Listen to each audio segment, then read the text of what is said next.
mas vós sereis batizados com o Espírito Santo não muito depois desses dias. Aqueles, pois, que se haviam reunido, perguntaram-lhe, dizendo: Senhor, restaurarás tu neste tempo o reino a Israel?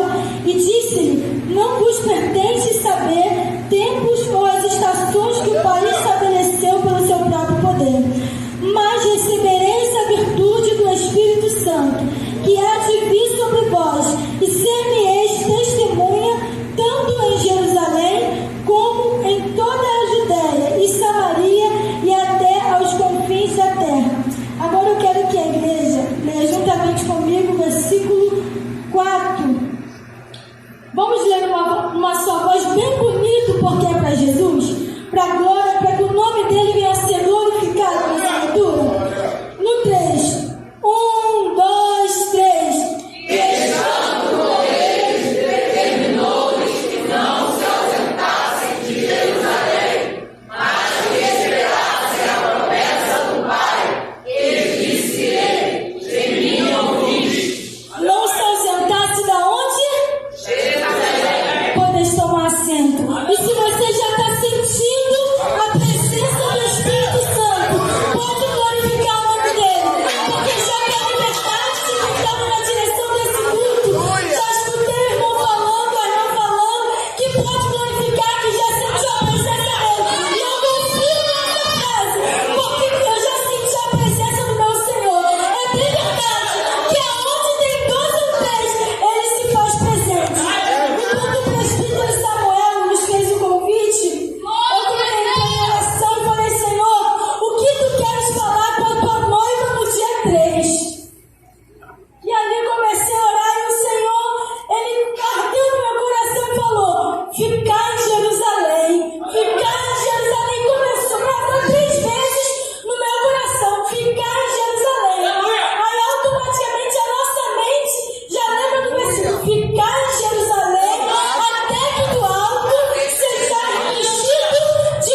Se todos foram cheios do Espírito Santo e somente 120, dos que eram, cadê o restante?